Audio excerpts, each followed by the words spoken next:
Okay, तर पहा सर्वांनी लक्ष द्या. आपण लास्ट कोणता पॉइंट पाहिला होता पहा.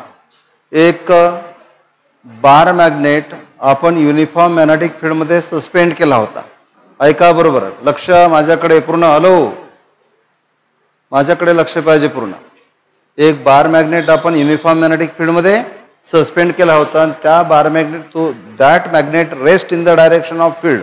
तो मॅग्नेट फील्डच्या डायरेक्शननी रेस्ट राहिला होता आणि त्या मॅग्नेटला आपण फील्डच्या डायरेक्शन पासून थोडं काय केलं होतं, रोटेट केलं होतं, टर्न केलं होतं. बरोबर आहे. याला आपण हेडिंग लिहू शकतो, angular SHM of bar magnet, अर्थात suspended in magnetic field, uniform magnetic field. Okay, तर हा नॉर्थ पोल इथे असेल, साऊथ पोल. एक पहा, केवळ फॉर्म्युले पाठ करून फिजिक्स मधले प्रॉब्लेम नाही जमत. सिच्युएशन तुमच्या डोळ्यासमोर आले पाहिजे. नॉर्थ पोल आणि साऊथ पोल म्हणजे या दोन पोलच्या मध्ये काय असणार, magnetic field. So it is considered as uniform magnetic field. आणि या युनिफॉर्म मॅग्नेटिक फील्डचं तुम्ही काय काढलं, मॅग्नेटिक इंडक्शन. आणि त्या मॅग्नेटिक इंडक्शनला कशाने दाखवलं होतं, बीने, दॅट इज वेक्टर क्वांटिटी. त्या युनिफॉर्म मॅग्नेटिक फील्डमध्ये एक बार मॅग्नेट तुम्ही सस्पेंड केला, हा बार मॅग्नेट सस्पेंड केला युनिफॉर्म मॅग्नेटिक फील्डमध्ये. Okay, so naturally it lies in the direction of magnetic field. हा मॅग्नेटिक फील्डच्या डायरेक्शनने राहणार. That is equilibrium position of the magnet. ही काय झाली त्या मॅग्नेटची इक्विलिब्रियम पोझिशन. नंतर असा जो मॅग्नेट होता फील्डच्या डायरेक्शनने, त्याला आपण हाताने म्हणा कशाने म्हणा थोडं काय केलं होतं, टर्न केलं. बरोबर आहे, डिफ्लेक्ट केलं आणि सोडून दिलं. टर्न केल्यानंतर तो काय होणार, रिस्टोर होणार आणि इनर्शियामुळे समोर जाणार आणि तो ऑसिलेट व्हायला लागला. आणि आपण लास्ट पिरियडमध्ये प्रूव्ह केलं होतं की त्या मॅग्नेटची जी मोशन आहे ती अँग्युलर SHM आहे. तर हा जो बार मॅग्नेट होता त्या बार मॅग्नेटची काय लिहिली होती आपण, मॅग्नेटिक मोमेंट. आणि ती बार मॅग्नेटची मॅग्नेटिक मोमेंट दाखवली होती आपण एमनी. ती सुद्धा वेक्टर क्वांटिटी आहे. बरोबर आहे. आणि हा जो बार मॅग्नेट होता, या बार मॅग्नेटचा मोमेंट ऑफ इनर्शिया, बार मॅग्नेटचा मोमेंट ऑफ इनर्शिया दाखवला होता आपण आयनी. आणि आपल्याला पिरियडसाठी फॉर्म्युला मिळाला होता T = 2π × I/mb. ओके, आता पहा यावर कसे प्रॉब्लेम्स विचारले जातात. ऐका बरोबर. पिरियडवरचे विचारतील किंवा फ्रिक्वेन्सीवरचे विचारतील. पिरियडचा फॉर्म्युला माहिती आहे, फ्रिक्वेन्सीचा फॉर्म्युला, त्याचा काय करायचा, रेसिप्रोकल करायचा. म्हणजे एक फॉर्म्युला लक्षात ठेवायचा, दुसरा तर लक्षात राहतोच. आता पहा काय करतील. समजा असं म्हटलं असेल की पहिलं इंडक्शन आहे काहीतरी आणि ती आहे बी. आणि बी ज्यावेळेस इंडक्शन आहे त्यावेळेची तुम्हाला पिरियड किंवा फ्रिक्वेन्सी दिली असेल आणि काहीतरी आहे, फ्रिक्वेन्सी दिली असेल किंवा पिरियड दिला असेल काहीतरी. समजा फ्रिक्वेन्सी दिली आणि ती फ्रिक्वेन्सी आहे 10 ऑसिलेशन्स पर सेकंड. फ्रिक्वेन्सी किती आहे, 10 ऑसिलेशन्स पर सेकंड. एका सेकंदात 10 ऑसिलेशन होतात. आता काय केलं पहा, लक्ष द्या इकडे. आता काय केलं, याच्या पेरिफेरीमध्ये दुसरा मॅग्नेट आणला.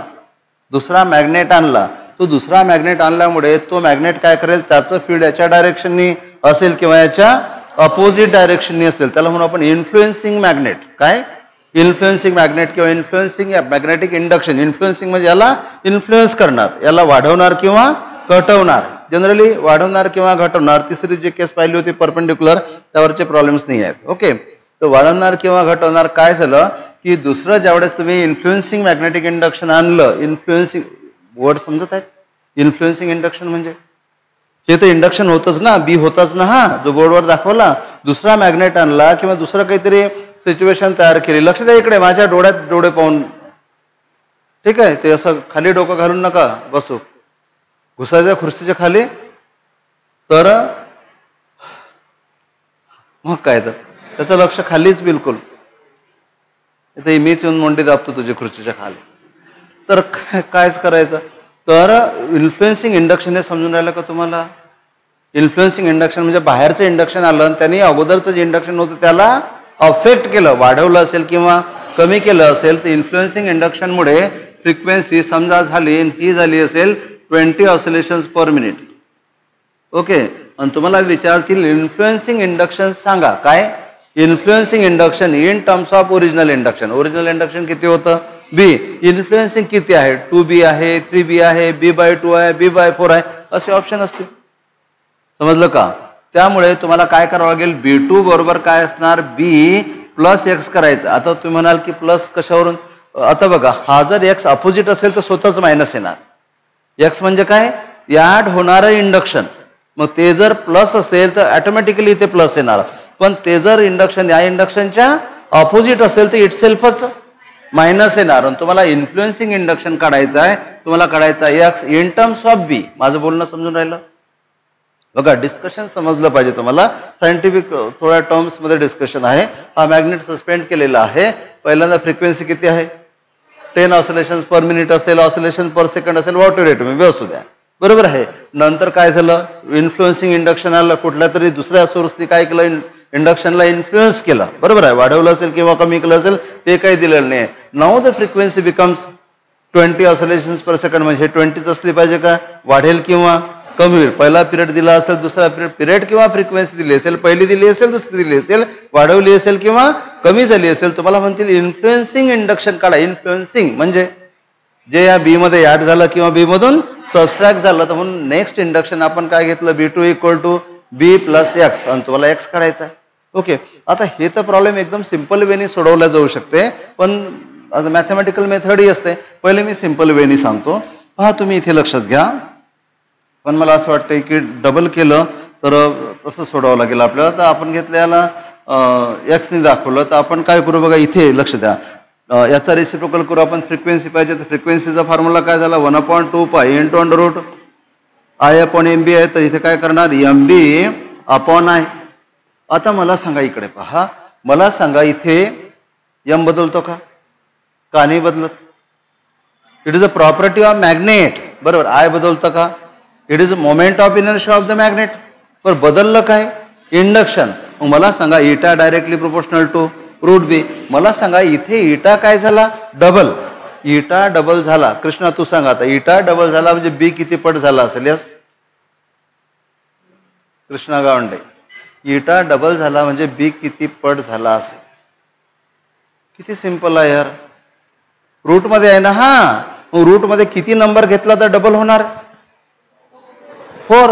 म्हणजे हा बी पहिल्या बीच्या 4 टाइम्स झाला असेल. मग बी जर 4 टाइम्स झाला हा आतमधला, तर रूट काढला तर काय होणार, डबल. रूटच्या बाहेर निघाला म्हणजे काय मिळालं, इटा.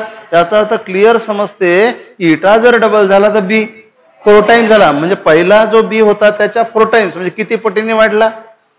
म्हणजे पहिला बी किती होता, बी, आता किती झाला, 4B. कितीने वाढला, 3B नी. जेवढ्याने वाढला ते झालं इन्फ्लुएन्सिंग इंडक्शन, ते काय झालं, 3B झाला आन्सर. समजलं का. पण आता बुक्स मधल्या ज्या मेथड असतात त्या अशा तऱ्हेच्या असतात. बघा इथे तुम्हाला इटा 1 इटा 2 दिलेला, तुम्हाला बी विचारलं तर आपण काय करू की बी डायरेक्टली प्रोपोर्शनल टू इटा स्क्वेअर. ओके, मग तुम्ही काय करणार, B2 upon B1 equal to इटा 2 अपॉन इटा 1 त्याचा स्क्वेअर. B2 किती आहे, B प्लस एक्स, आणि B1 किती आहे, B इक्वल टू इटा 2 किती आहे 20, इटा 1 किती आहे 10, किती ना 2 त्याचा स्क्वेअर किती 4. मग तुम्ही काय करणार, B plus x equal to 4B. 4B मधून B मायनस करा, so x equal to 3B. पण मला सांगा, अगोदर आपण पाहताच तर काढलं होतं, कशाला प्रोसेस करायची गरज आहे. समजलं का. जर फ्रिक्वेन्सी जर डबल झाली तर B 4 टाइम्स झाला. 4 टाइम्स झाला म्हणजे पहिले B होता तो 3B नी वाढला. So influencing induction is 3B. अशा तऱ्हेचे प्रॉब्लेम्स विचार. समजलं का. डायरेक्टली जमले तर फारच चांगलं, नसतील डायरेक्टली जमत ते पिरियडवरचे असू शकतात आणि फ्रिक्वेन्सीवरचे असू शकतात. करता येतील तर अशा तऱ्हेनं काही प्रॉब्लेम्स विचारतील.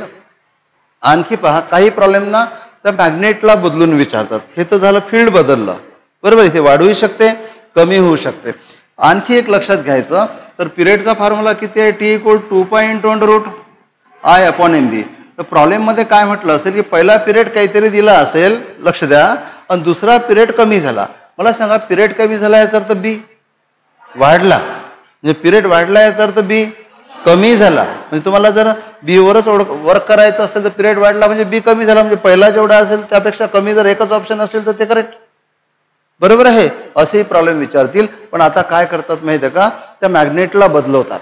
पहा लक्ष द्या, काय बदलतील, मॅग्नेट बदलतील. आता मॅग्नेट जर बदलला तर पिरियड का होणार पहा, किंवा फ्रिक्वेन्सी का होणार. मॅग्नेट तर खूप वेगवेगळ्या तऱ्हेने बदलता येऊ शकतो. आता पहा काय केलं तर पहिला मी चेन सांगतो बघा. आता डायग्राम वगैरे जे अगोदर काढली होती तीच आहे. आता काय झालं माहिती आहे का, पहिले एक मॅग्नेट होता सस्पेंडेड, त्याची मॅग्नेटिक मोमेंट किती होती m, हा होता काहीतरी s पोलन, हा होता n पोलन, ही झाली मॅग्नेटिक मोमेंटची डायरेक्शन. एकच मॅग्नेट सस्पेंड होता मॅग्नेटिक फील्डमध्ये, हा एकच सस्पेंडेड होता आणि त्यावेळेस त्याचा पिरियड होता काहीतरी टी दिला असेल, काहीतरी सेकंडमध्ये असेल किंवा टी असेल किंवा मिनिटमध्ये असेल, कशातही असू दे त्यांनी फरक नाही पडत. आता काय केलं, पहिल्यांदा फक्त एकच मॅग्नेट होता तर त्यावेळेस T1 इक्वल टू होता टी काही सेकंद असेल.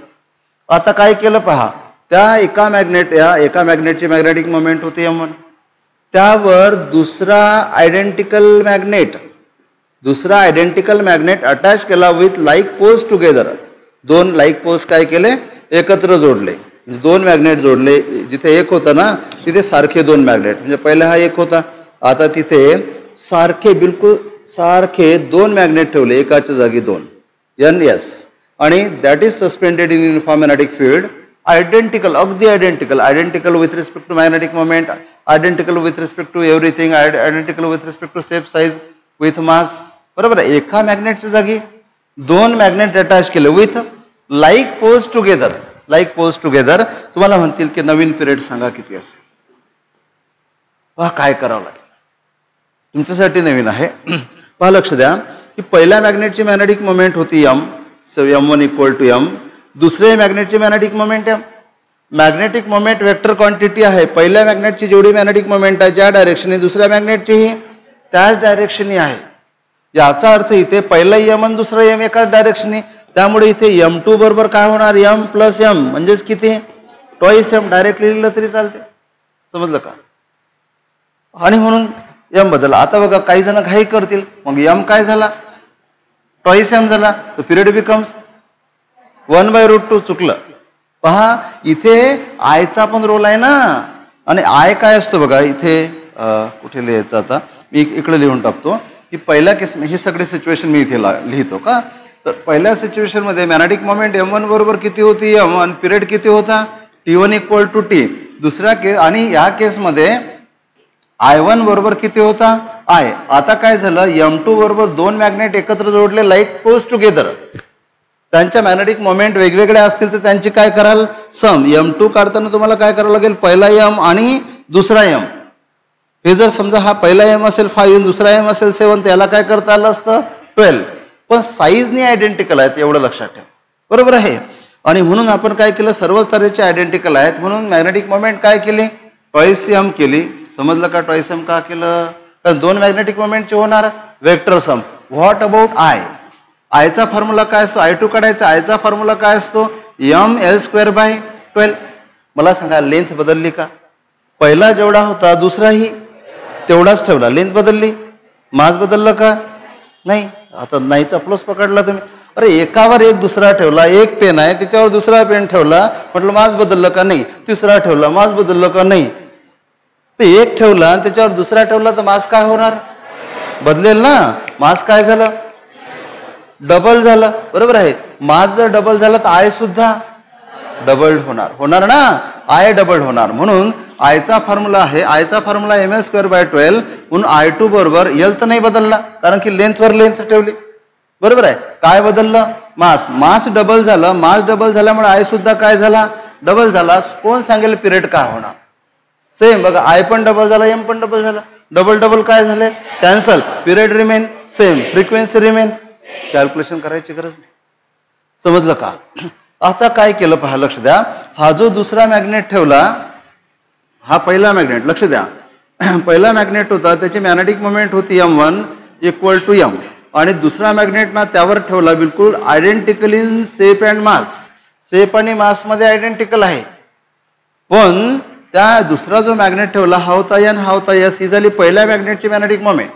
दुसरा जो ठेवला तो विथ अनलाईक पोल्स पासून टुगेदर, अनलाईक पोल्स एकत्र जोडले, म्हणजे एका मॅग्नेटच्या S पोलला दुसरा मॅग्नेट, एकाच्या N पोलला दुसऱ्या मॅग्नेटचा S जोडला, त्यामुळे दुसऱ्या मॅग्नेटची मॅग्नेटिक मोमेंट पहिल्याच्या ऑपोजिट आहे. मग पहिल्याची m1 इक्वल टू m आहे, दुसरा जो तुकडा जोडला याची m2 इक्वल टू m/2 आहे किंवा m/3 आहे. तर नेट मॅग्नेटिक मोमेंट कशी काढाल, एका वेक्टर मधून दुसरा वेक्टर मायनस करा, बरोबर आहे.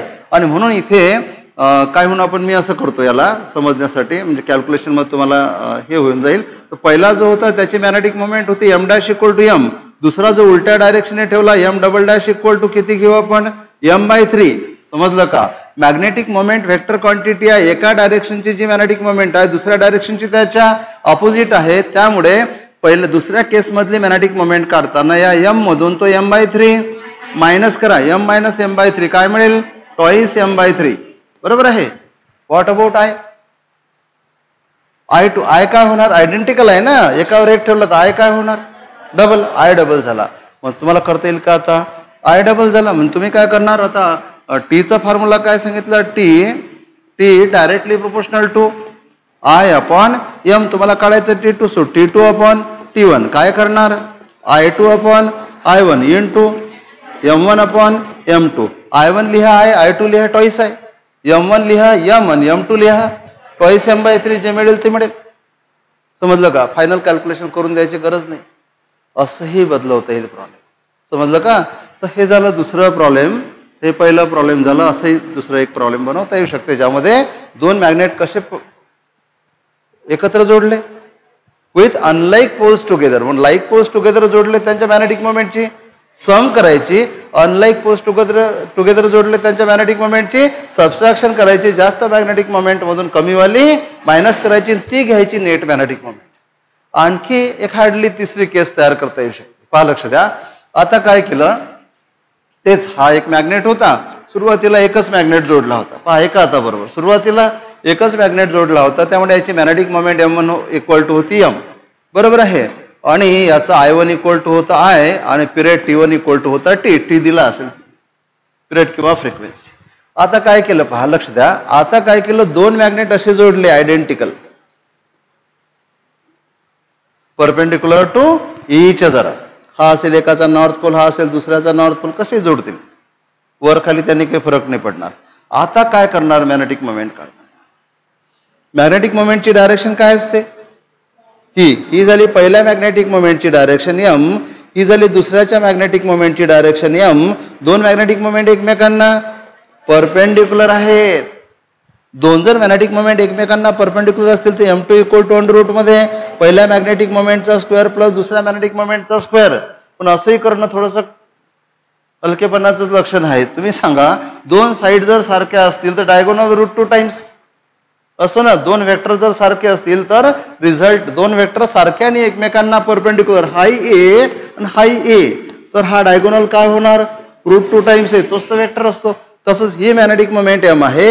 ही मॅग्नेटिक मोमेंट M आहे. विचार जर केला तर ह्या दोन मॅग्नेटिक मोमेंट एकमेकांना परपेंडिक्युलर आहेत. हे पहिली मॅग्नेटिक मोमेंट, ही दुसरी मॅग्नेटिक मोमेंट एकमेकांना परपेंडिक्युलर आहेत. रिझल्टंट मॅग्नेटिक मोमेंट काढताना ही असणार. आणि ही रिझल्टंट मॅग्नेटिक मोमेंट दाखवली M2 ने. आणि M2 बरोबर काय असणार? Root 2 times M. What about I? I किती असेल? आय किती असेल? अरे दोन मॅग्नेट हा एक रॉड आहे. MS²/12. तुम्ही कसाही ठेवा, दुसरा असा ठेवा की परपेंडिक्युलर ठेवा, दोन मोमेंट ऑफ इनर्शियाची समच होणार, ऍडिशनच होणार. Moment of inertia becomes double. समजते ना? म्हणजे तुम्ही कसा मॅग्नेट जोडता त्याने मोमेंट ऑफ इनर्शिया काही बदलत नाही. पेन आहे का एखादा? हा हे राहू दे, इथेच आहे. तुम्ही सांगा दोन्ही रॉड आयडेंटिकल आहेत, असे ठेवले तरी सेमच राहणार. मॅग्नेटिक मोमेंट बदलेल, मोमेंट ऑफ इनर्शिया नाही बदलणार. असे ठेवा की 30 डिग्रीच्या अँगलने ठेवा की 45 डिग्रीच्या अँगलने ठेवा की परपेंडिक्युलर ठेवा, दोन्ही रॉडच्या मोमेंट ऑफ इनर्शियाची सम करावं लागणार. पहिल्याचं आहे दुसऱ्याचं आहे तर moment of inertia becomes twice आहे. बरोबर आहे. सो म्हणून I2 बरोबर काय होणार? टॉईस आहे. मला वाटतं आता प्रॉब्लेम सॉल्व्ह झाला. कारण की आपण नेक्स्ट केस मधला पिरियड तुम्हाला म्हणतील T2 काढा. बरोबर आहे. मग टीचा फॉर्म्युला काय? T equal to 2π into under root S. सांगा काही I अपॉन MB. कोण बदलला? I आणि M बदलला. B बदलला का नाही बदलला? बाहेरचं फील्ड आहे B. जोपर्यंत इन्फ्लुएन्सिंग इंडक्शन येत नाही B बदलत नाही. म्हणून यावरून तुम्हाला काय लिहिता येईल डायरेक्टली की तुम्हाला T2 काढायचं. T2 upon T1 equal to I2 upon I1 into M1 upon M2. जे मिळालं ते ठेवा, जे मिळेल ते मिळेल आन्सर. समजत आहे का? रूट मध्ये रूट याचा अर्थ काय होतो? पॉवर 1/4. मी म्हटलं रूट मध्ये रूट समजा आलं, समजा असं, तर याचा अर्थ काय झाला, 2चा पॉवर 1/4. कसा काढणार, एकदा रूट घ्या, किती मिळेल, नाही 2चं एकदा रूट घेतलं तर 1.414 आणि याचं पुन्हा रूट घ्या, हा लहान लहान होत जाईल, 1.4 पेक्षा आणखी लहान मिळेल, 1 पेक्षा लहान तो कधीच नाही होणार. समजते का. पण 2⁴ इनफ आहे. असं काही झालं तर, काम पडलं तर त्याचा उपयोग करा. समजत आहे. असे प्रॉब्लेम्स तुम्हाला विचारले जातील. इथे काय केलं आपण, एक तर पहिल्या केसमध्ये आपण काय बदललं, फील्ड बदललं, बरोबर आहे. मग पहिलं फील्ड किती होतं, B1 = B. दुसरं किती ऍड झालं, x. सेम डायरेक्शन असेल तर x इटसेल्फ पॉझिटिव्ह मिळेल, अपोजिट डायरेक्शन असेल तर x इटसेल्फ निगेटिव्ह मिळेल. तुम्हाला तो पॉझिटिव्ह आहे की निगेटिव्ह आहे चिंता करायची गरज नाही. सो B1 लिहायचा, B2 लिहायचा, η1 η2 लिहायचा, सरळ सरळ रेशो घ्या, तुम्हाला x काढता येईल इन टर्म्स ऑफ B. आणि समजा तुम्हाला असं म्हटलं असेल की पहिला B दिला 10 Wb/m², x काढायचं तर पहिल्यांदा त्याला इन टर्म्स ऑफ Bच लिहा आणि तुम्हाला B मिळाला की नंतर हा 10 असेल तर 30 Wb/m². असं करता येईल. समजत आहे, जमतील. आता बघा काय करते. नंतर काय केलं, मॅग्नेटवर मॅग्नेट ठेवला, एकाच डायरेक्शनने ठेवले तर नॉर्थ पोल एकत्र जोडले, साऊथ एकत्र जोडले तर मॅग्नेटिक मोमेंटची सम करायची, सारखे असतील तर डबल करायचे, बरोबर आहे. आणि आय सुद्धा डबल होणार. अपोजिट जोडले तर एका मॅग्नेटच्या नॉर्थ पोलवर दुसऱ्या मॅग्नेटचा साऊथ पोल असे जोडले तर मोठ्या मॅग्नेटमधून लहान मॅग्नेटिक मोमेंट मायनस करायचे, आय मात्र डबलच होणार. दोन मॅग्नेट एकमेकांना परपेंडिक्युलर जोडले तर m' किंवा m2 = या पहिल्या एमचा स्क्वेअर प्लस दुसऱ्या एमचा स्क्वेअर, दोन मॅग्नेटचे जे एम असतील. म्हणून काय करायचं, पहिले जे एम दिले त्यांना m1 m2 नका म्हणू, का होईल गडबड होऊन जाईल. पहिल्या केसमध्ये एक असेल त्याला m1 म्हणा, किंवा दोन जे मॅग्नेट आहेत, पहिला मॅग्नेट दुसरा मॅग्नेट, याला म्हणू आपण m' आणि याला म्हणू m'.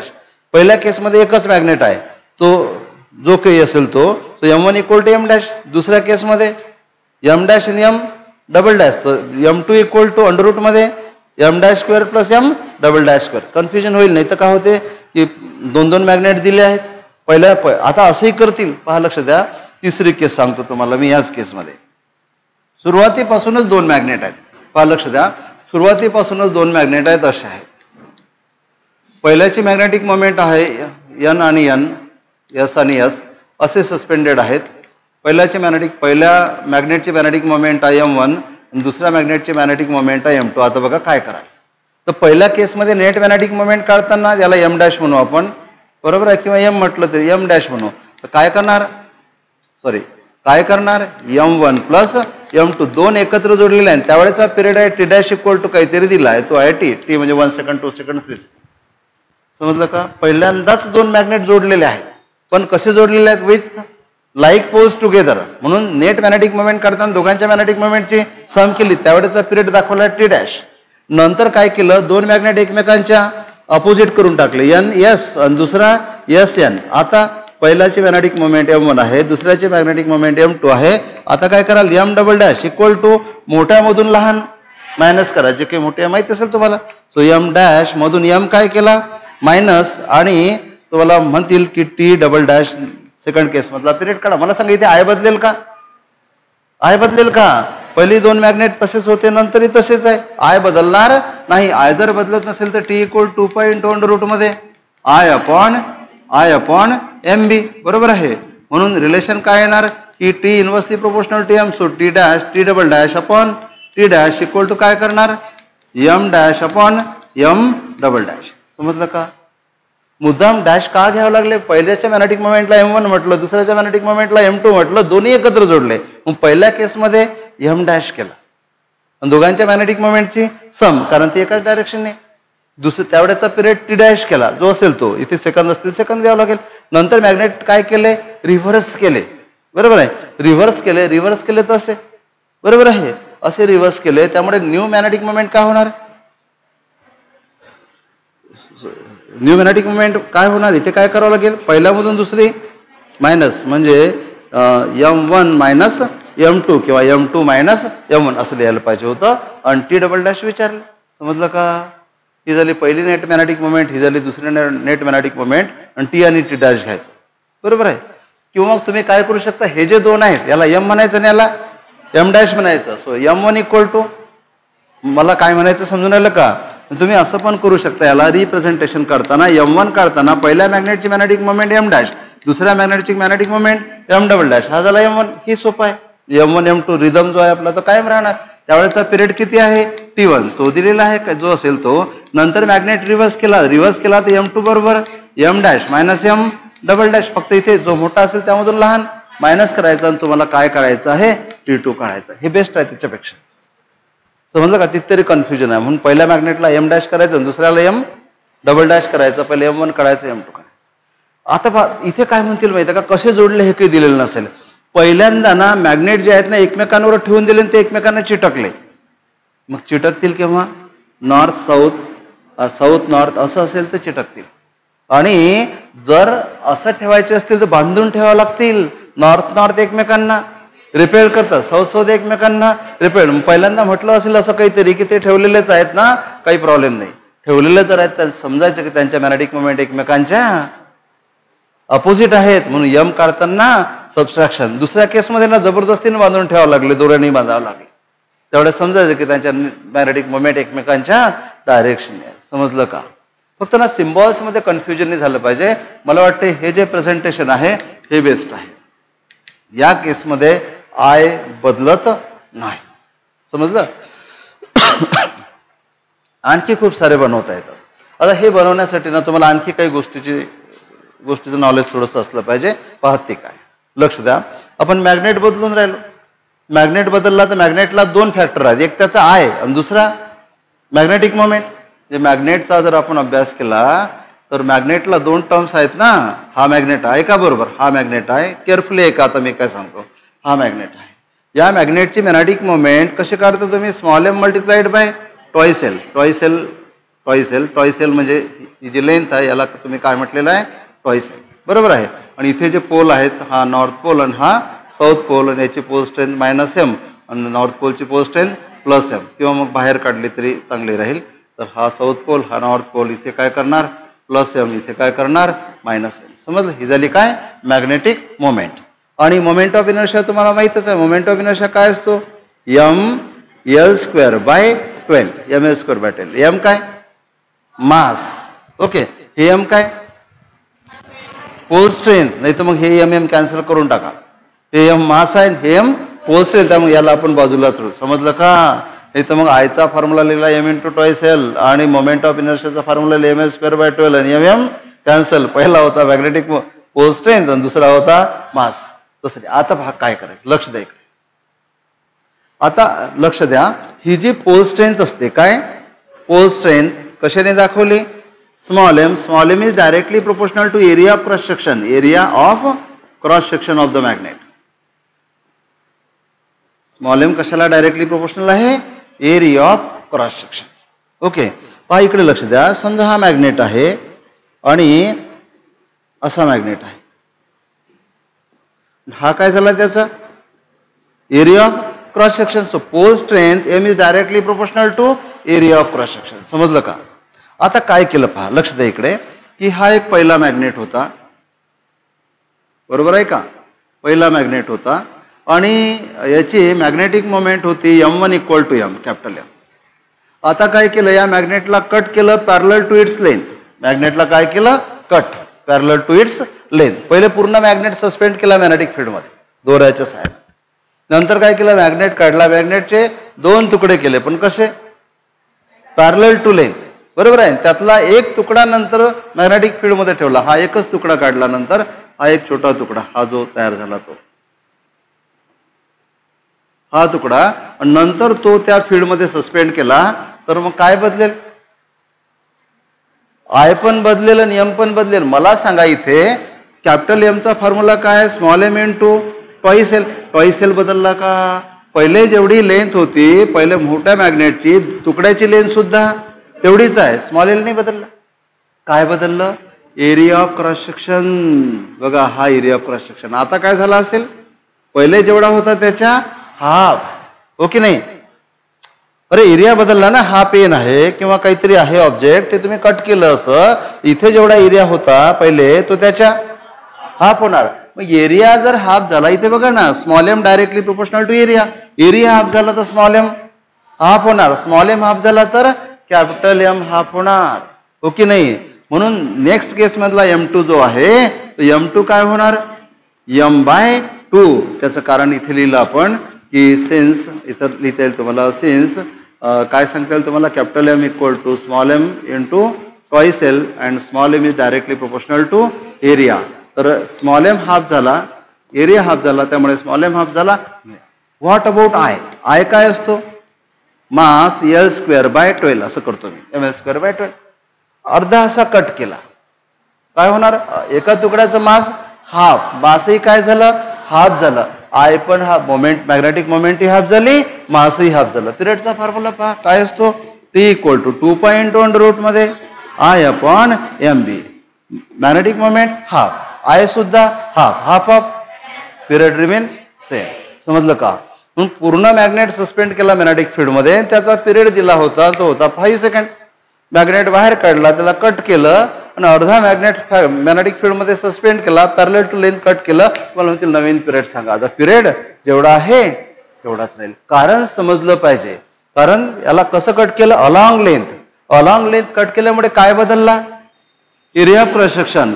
Area of cross section बदलल्यामुळे काय बदलला, स्मॉल एम. आणि एरिया अर्धा झाला तर स्मॉल एम अर्धा झाला, स्मॉल एम अर्धा झाला तर कॅपिटल एम अर्धा झाला. So M2 equal to M/2. बरोबर आहे. व्हॉट अबाउट आय काय असते, mL²/12. मास काय झालं हाफ, मास हाफ झाला तर आय पण काय झाला हाफ. म्हणून I1 इक्वल टू लिहिणार आय आणि I2 बरोबर काय लिहिणार I/2. आय पण हाफ झाला, हा पण हाफ झाला, तो पिरियड रिमेन सेम. पिरियड जो आहे तो तेच राहणार आहे, जेवढा असेल तेवढा. समजलं, अरे समजलं का. आता दुसरी एक केस तुम्ही मला सांगा, याला आपण असं कट केलं. आता हा जो मॅग्नेट आहे याला असं कट केलं परपेंडिक्युलर टू द लेंथ, दोन तुकडे झाले. पहिल्यांदा पूर्ण मॅग्नेटिक फील्ड मध्ये होता, त्याचा पिरियड होता काहीतरी, तो दिला 2 सेकंड 5 सेकंड फ्रिक्वेन्सी दिली असेल, त्याचे दोन तुकडे केले. कसे, परपेंडिक्युलर टू द लेंथ. हे कसे होते, पॅरलल टू द लेंथ. आता कसे कट केले, परपेंडिक्युलर टू द लेंथ. एक तुकडा घेतला मॅग्नेटिक फील्ड मध्ये ठेवला, म्हणतील पिरियड सांगा. दुसरं म्हणतील दोन तुकडे घेतले, एकमेकांवर बांधले, सरळ बांधले, उलटे बांधले, मॅग्नेटिक फील्ड मध्ये ठेवले, पिरियड सांगा. समजलं का. हा पूर्ण मॅग्नेट होता असा, बरोबर आहे, असा कट केला, एक तुकडा फील्ड मध्ये ठेवला, म्हणतील पिरियड सांगा. एक केस. दुसरा, हे जे दोन तुकडे होते, जसे मॅग्नेटचे तुकडे कराल, बरोबर आहे. पहिले काय झालं, हा होता नॉर्थ पोल, हा होता साऊथ पोल. त्याला कट केलं की इथे पोल राहतील काय, यस राहतील. हा जर नॉर्थ होता तर इथे साऊथ, हा जर साऊथ होता तर इथे नॉर्थ, हे पोल राहतील, बरोबर आहे. आता यांना कसं जोडणार, एकमेकांवर N pole together, S pole together, किंवा असं जोडतील किंवा असं जोडतील, ज्या केस ऑलरेडी घेतल्या. जर लाईक पोल्स एकत्र जोडले तर दोन तुकड्याच्या मॅग्नेटिक मोमेंटची सम, उलटे जोडले तर मॅग्नेटिक मोमेंट कॅन्सलच होतील. एक लेफ्ट कडे दुसरी राईट कडे इक्वल अँड अपोजिट. मॅग्नेटिक मोमेंटच नाही राहिली तर मॅग्नेटिक मोमेंट राहिलीच नाही, M0 झाला तर पिरियड इन्फिनिटी होणार आणि तो ऑसिलेट होणार नाही, फ्रिक्वेन्सी 0 होऊन जाईल, पिरियड इन्फिनाइट होऊन जाईल. समजलं का. असे लावले तर M इक्वल टू काय होणार, एका तुकड्याचा जेवढा M आहे त्याच्या √2 टाइम्स. समजत आहे का. ज्यावेळेस दोन व्हेक्टर आपण असे जोडतो ना सारखेवाले, कसे परपेंडिक्युलर, त्यावेळेस काय करतात, नेट वेक्टर काढताना एका तुकड्याचा जेवढा वेक्टर असेल त्याच्या √2 टाइम्स करावं लागेल, हो की नाही. Because M equal to √m1² + m2². समजते का. पण माझा बेसिक क्वेश्चन असा होता की ह्या मॅग्नेटला जर परपेंडिक्युलर टू लेंथ कट केलं तर I किती होईल आणि M किती होईल. परत इथे काढतो, हा बरोबर विचार करून सांगा. आता इकडे बघा, हा होता बार मॅग्नेट. पहिल्या केसमध्ये काय होतं, magnetic moment M1 equal to किती आहे, M, बरोबर आहे. आणि moment of inertia I1 equal to किती आहे, I. आणि पिरियड T1 इक्वल टू किती आहे, T. ओके. नंतर काय केलं, याला काय केलं, कट केलं. कसं कट केलं, परपेंडिक्युलर टू इट्स लेंथ, त्याच्या लेंथला परपेंडिक्युलर कट केलं. मला सांगा, लेंथला परपेंडिक्युलर कट केल्यामुळे असे दोन तुकडे होतील ना. मग एका तुकड्याबद्दल तुम्हाला बोलायचं, याची लेंथ आहे L. मग एका तुकड्याची magnetic moment small m into L. मला सांगा M बदलेल का, नो. कारण की M कशावर डिपेंड आहे, एरिया ऑफ क्रॉस सेक्शन. असे जर तुकडे केले तर एरिया ऑफ क्रॉस सेक्शन बदलत नाही, एरिया ऑफ क्रॉस सेक्शन नाही बदलणार. एरिया ऑफ क्रॉस सेक्शन जेवढा आहे तेवढाच राहील. काय बदलेल, लेंथ. लेंथ काय होणार, हाफ, लेंथ हाफ तर एम सुद्धा half. So M directly proportional to length, म्हणून M2 बरोबर काय होणार, लेंथ हाफ झाली, सो M2 बरोबर काय होणार M/2. आता यातला एक तुकडा घेतला, हा एक तुकडा घेतला छोटा, बरोबर आहे, आणि हा सस्पेंड केला. व्हॉट अबाउट आय, आय काय असते, या मास L²/12. सांगा बरं, दोन तुकडे त्यात, बरोबर, एक होता त्याचे दोन तुकडे केले, मास काय होणार हाफ, एल पण काय होणार हाफ. इकडे बघा, मासही हाफ, एल पण हाफ. मग म्हणून नवीन आय काढताना, I2 काढताना मास हाफ झालं, फॅक्टर 1/2, लेंथ हाफ झाली 1/2, त्याचा स्क्वेअर म्हणजे काय मिळेल 1/8. म्हणून I2 बरोबर काय मिळेल I/8. फरक आहे, समजलं का. बस M1 M2 I1 I2 काढता आलं की पुढे करून देण्यात काही मतलब नाही आहे, त्याच्यात फक्त मॅथमॅटिक्स आहे, त्यातलं फिजिक्स इथेच क्लिअर झालं. समजलं का काय केलं. मी परत एकदा सांगतो. पूर्ण मॅग्नेट होता, मॅग्नेटिक फील्डमध्ये सस्पेंड केलेला होता, मॅग्नेटिक मोमेंट होती M1 = M, moment of inertia I1 = I, आणि पिरियड होता T1 = T. त्याचे काय केले, तुकडे केले, त्यातला काय केला, फक्त एक पार्ट घेतला आणि तो पार्ट कुठे ठेवला, मॅग्नेटिक फील्डमध्ये ठेवला, बरोबर आहे. तुकडे केले, तुकडे केल्यामुळे इथे काय होणार, याला L/2 करू आपण, हे काय होणार L/2. तर M बरोबर काय असते M×L. इथे काय झालं, लेंथ हाफ झाली, लेंथ हाफ झाल्यामुळे मॅग्नेटिक मोमेंट हाफ झाली, सो M2 = M/2. कारण समजलं का, ओके. आणि व्हॉट अबाउट आय = mL²/12. मास काय झालं हाफ, एका तुकड्याचा, लेंथ ही काय झाली हाफ, बरोबर आहे. 1/2 1/8 म्हणजे I2 = I/8. पुढे करता येईल, पुढे तर करता येईल ना. पुढे कसं करणार, T1/T2 = √मध्ये I1/I2 इंटू M2/M1. पुढे तर जमते, पुढचा काही प्रश्न नाही. समजा हे दोन तुकडे जर जोडले, तर लाईक पोज जोडले, तर या दोन तुकड्यांच्या मॅग्नेटिक मोमेंटची सम करा, आणि M आणि M, M/2 M/2 एमच आहे ना, बरोबर आहे. त्याच्यावर तुम्हाला विचार करता येईल, पण जास्त कॉम्प्लिकेटेड काही विचारत नाहीत. पण मॅग्नेटला जर कट केलं तर दोन गोष्टी लक्षात ठेवायच्या. बघा, मॅग्नेटच्या बाबतीत दोन गोष्टी मी परत पुढच्या स्लाइडवर सांगतो, की बार मॅग्नेटच्या बाबतीत तुम्हाला काय लक्षात ठेवायचं आहे. पहा, हा झाला बार मॅग्नेट, इकडे पहा बोर्डवर, हा झाला याचा एरिया ऑफ क्रॉस सेक्शन, बरोबर आहे. आणि या एरिया ऑफ क्रॉस सेक्शनवर काय डिपेंड करते, पोल स्ट्रेंथ. आणि याची आपल्याला काय काढायचे आहे, magnetic moment. Magnetic moment M = कसं काय लिहितात, पोल स्ट्रेंथ, पोल स्ट्रेंथ, बरोबर आहे, multiplied by length, dipole length, बरोबर आहे. So it is equal to small m into L. Capital L वापरा की ट्वाइस L वापरा, त्यांनी फरक नाही पडत. आणि लक्षात ठेवायचं की पोल स्ट्रेंथ कशावर डिपेंड करते, pole strength is directly proportional to area of cross section. बस एवढं लक्षात ठेवलं की प्रॉब्लेम सॉल्व्ह. समजलं. म्हणून मॅग्नेटिक मोमेंट दोन फॅक्टरवर डिपेंड आहे, M आणि L. एरिया बदलला तर M बदलेल, आणि लेंथ बदलली तर L बदलेल. कधी कधी तर काय करतात माहिती का, चार तुकडे करतात. वा, असं मॅग्नेट होता, असे तुकडे केले, असे तुकडे केले, यातला एक तुकडा घेतला आणि मॅग्नेटिक फील्डमध्ये ठेवला. चार तुकडे केले, मग एका तुकड्याबद्दल काय होणार, लेंथही काय झाली हाफ, एका तुकड्याची लेंथ हाफ झाली ना, आणि एरियाही काय झाला हाफ झाला. एका तुकड्याचा एरिया हाफ होणार ना, हो की नाही. बघा, हा एरिया, म्हणून एक तुकडा जर यातला तुम्ही घेतला, एक पीस घेतला, आणि हा जर मॅग्नेटिक फील्डमध्ये ठेवला, तर याचा एरिया पण काय झाला हाफ, लेंथही झाली हाफ. मॅग्नेटिक मोमेंट किती होणार, बघा, हे काय झालं हाफ, आणि लेंथही काय झाली हाफ, आणि हाफ आणि हाफ, मास हाफ, लेंथ हाफ, म्हणजे magnetic moment becomes M2 = M/4 होईल. What about I moment of inertia, mass into L²/12. मास किती होणार एका तुकड्याचं, M/4. चौथा भाग आहे ना. मास किती झालं M/4, लेंथ किती झाली 1/2, 1/2चा स्क्वेअर 1/4, हा 1/4 I बिकम्स I/16. I/16 ला रूट काढायला सोपं जात. समजलं का.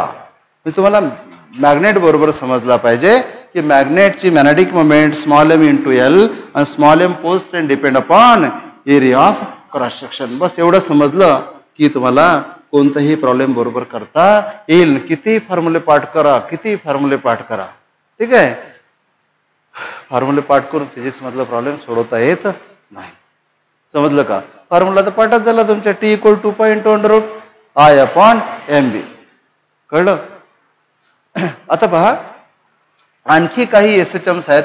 आता आपल्याकडे टाइम कमी आहे, तर त्यामुळे मी तुम्हाला ना डायरेक्ट आपल्या सिनॉप्सिसच्या नोट्समध्ये त्या डायग्राम तयार केलेल्या आहेत, मी त्या डायरेक्ट दाखवून देतो, म्हणजे पटापट होऊन जाणार. बोर्डवरही काढू शकतो मी, पण त्याला वेळ लागेल.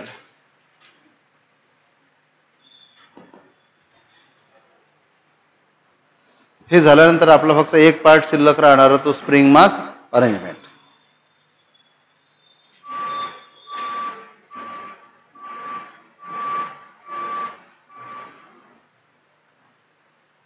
अलार्म लावून ठेवला का रे बाबा?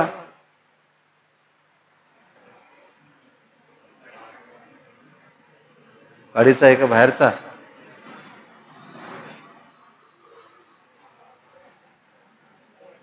ओके, पहा लक्ष द्या. आणि हे आपल्या तसे सिलेबसमध्ये नाही आहेत, पण यावरचा प्रॉब्लेम नीटमध्ये जेईमध्ये विचारला जाऊ शकते. Periods of various examples of SHM.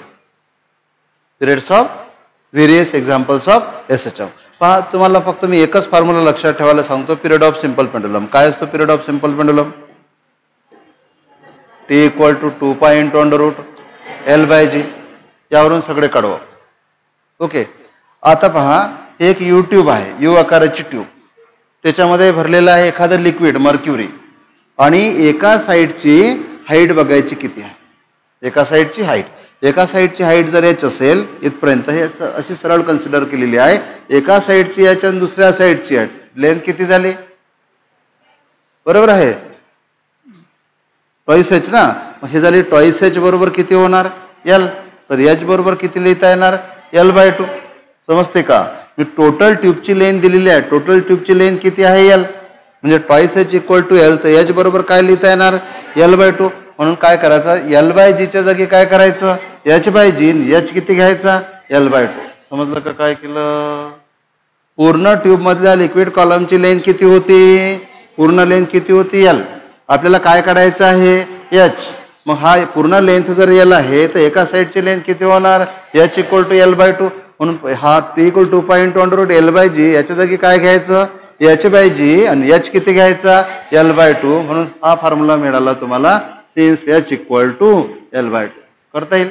वेगळं काही कसं आलं काय आलं लक्षात ठेवायची काही गरज नाही, डायरेक्टली तुम्हाला आन्सर करता येते, आणि कसं आलं त्याला प्रूव्ह करता येते, पण ते जास्त वेळ खर्च करण्यात लॉजिक नाही. इथे पहा, लक्ष द्या. एका कंटेनरमध्ये वॉटर आहे किंवा कुठलंही लिक्विड आहे, ऐका बरोबर. कंटेनरमध्ये काय आहे? वॉटर किंवा कुठलं तरी लिक्विड आहे, आणि त्यामध्ये एक सिलेंडर ठेवला, सिलेंडर, आणि न बुडणारा. कसा न बुडणारा? म्हणजे याची डेन्सिटी लिक्विडच्या डेन्सिटीपेक्षा कमी असेल. जसा तो असा ठेवाल, तुम्हाला असा राहील का, तिरपा होईल तर वगैरे वगैरे, तसा नका विचार करू. हा जर तुम्ही ब्रॉड घेतला तर काही तिरपा होणार नाही असं. ठीक आहे, समजलं ना? तर हा सिलेंडर ठेवला, काय करायचं? त्या सिलेंडरची इमर्स्ड लेंथ काढायची. कोणती लेंथ? Immersed length. आणि ही लेंथ आपल्याला काढता येते फ्लुइड डायनॅमिक्समध्ये. एखादा सिलेंडर ठेवला, त्या लिक्विडची डेन्सिटी आहे, ही आहे सॉलिडची डेन्सिटी. कसं काढत असतं? Weight is balanced by of thrust. तुम्हाला काय काढता येते? इमर्स्ड लेंथ, आतमधली लेंथ. आणि हा सिलेंडर असा स्थिर आहे. इकडे पहा बोर्डवर, या सिलेंडरला थोडं दाबलं, सोडून दिलं की तो वर आणि खाली ऑसिलेट होणार. त्याची मोशन सुद्धा SHM असेल. पिरियडचा फॉर्म्युला T = 2π×√L/G. फक्त चॅलेंज काय आहे?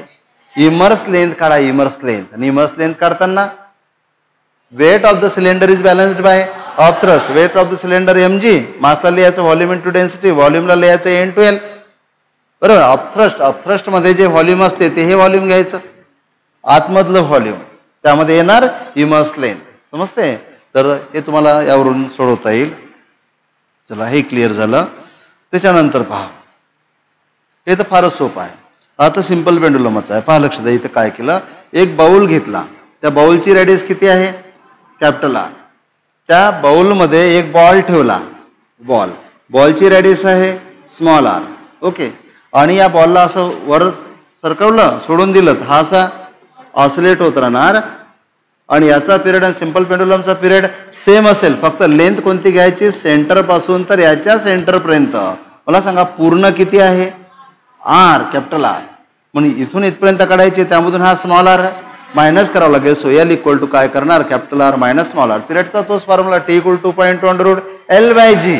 फक्त एल पॉईंट ऑफ सस्पेन्शन आणि पॉईंट ऑफ ऑसिलेशन हे अंतर घ्यायचं आहे. तर पूर्ण बॉलच्या रेडियस मधून त्या बॉलची रेडियस मायनस करा, तुम्हाला स्मॉल एल मिळेल. तो स्मॉल एल म्हणजे आर आर मायनस आर इथे लिहिला. समजलं का? झाला पिरियड. कसं आला काय आलं काही असं कॅल्क्युलेशन करायची गरज नाही. ओके. त्यानंतर पहा, ही अर्थ आहे. Earth along the diameter channel chord channel dug केलं किंवा along the chord. Along the diameter म्हणजे सेंटर मधून पास होणारं बोरिंग केलं. बोरिंग बरोबर आहे. आर पार बोरिंग केलं अर्थला. बरोबर आहे. तुम्ही म्हणाल खाली पाणी पडून जाईल. असं काही नाही. ग्रॅव्हिटीमुळे सगळं काही मटेरियल धरल्या जाणार इथे. सेंटर ऑफ सगळं मटेरियल कोणीकडे ओढलं जाणार? अर्थच्या सेंटरकडे. यामध्ये भला मोठा बॉल घेतला एक आणि तो टाकून दिला. बरोबर आहे. तो काय होणार? सेंटर पर्यंत जाणार. तो तिथपर्यंत ओढला जाणार. इथे इथपर्यंत ओढला गेला. बरोबर आहे. और त्याला काय करणार? अट्रॅक्ट करणार. पण इनर्शियामुळे हा समोर जाणार. समोर गेला की परत अर्थ काय करणार? अट्रॅक्ट करणार. वर खाली ऑसिलेट होणार. आणि पिरियडचा formula T equal to point on root L by G च्या जागी आर बाय जी. आर म्हणजे रेडियस ऑफ अर्थ. तुम्हाला सांगितलं होतं किती मिळेल? 84.6 मिनिट. इथे बघा, समजा तुम्ही कॉर्ड घेतला आणि हे जे लेंथ आहे ही समजा रेडियस आर आहे. हे जर आर बाय 2 आर बाय 3 पण असेल ना तरी सुद्धा पिरियड बदलत नाही. पिरियड तोच राहतो. याला प्रूव्ह करता येते पण आपल्याला त्या भानगडीत नाही पडायचं. समजलं का? तुम्ही अर्थच्या अलॉंग ही अर्थ आहे, तुम्ही असं चॅनल केलं आणि हे समजा 100 किलोमीटर जरी झालं, हे तर 6400 किलोमीटर आहे. त्याच्या डबल हे तर रेडियसच आहे. हे तुम्ही 100 किलोमीटर जरी केलं तरी पिरियडचा फॉर्म्युला तोच T equal to point on root R by G. Period is found to be 84.6 minute. Okay. आता आणखी एक आहे फक्त. तर हे आहे ना थोडंसं वेगळा इलास्टिक मधलं, हे मी तुम्हाला उद्या सांगेल. पण उद्या माझा पिरियड होणार नाही. आता एक काम करू आपण, हा जो डीपीपी आहे यामधले आपण डिफिकल्टीज की घेतल्या नाही, तर आपण आपली टेस्ट डीपीपी 3 पर्यंत जेवढे आपले टॉपिक झाले तेवढ्यावरच मर्यादित ठेवू. ठीक आहे. तर संडेला टेस्ट होईल. उद्या माझा पिरियड नाही आहे, फक्त बाकी सर्व पिरियड होतील. ठीक आहे. तर रेकॉर्डिंग बंद करा. थँक्यू.